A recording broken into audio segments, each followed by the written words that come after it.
Now we're going to talk about the Maulers. The Maulers are a strong, power-running team that has a very good 4-4 defensive set, and their special rules are to chew clock, which allows them to actually discard more cards than their opponent, and a hard count, which means they can draw defenders offsides once per game.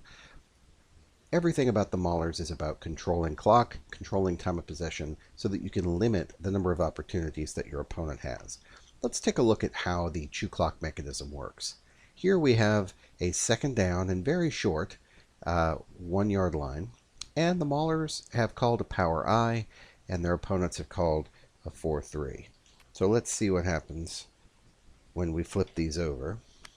So we see that the Maulers have actually called an inside run, which has a value of 3, and their opponent has called a man-to-man defense with a run value of 2.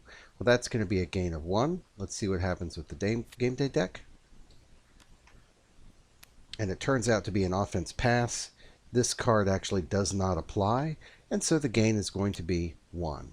Now that the Maulers have gained a first down, they're going to discard this card, but they can also take an extra card and discard it as well.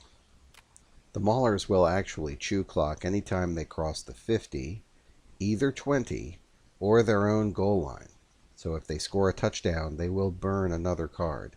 It's optional. You don't have to do it, but it is beneficial. It's one of their ways of controlling time of possession, so it's a good idea. The next thing the Maulers can do is a hard count. That means they can draw the defender offsides. It can be spent once per game, and it could be spent at any time. The only restriction is you can't score with it. You can't use the hard count to move into the end zone and score. However, if the ball is here and it's 4th and 1, it might be a good idea to use the hard count, especially if it's a critical time in the game, to get that free first down.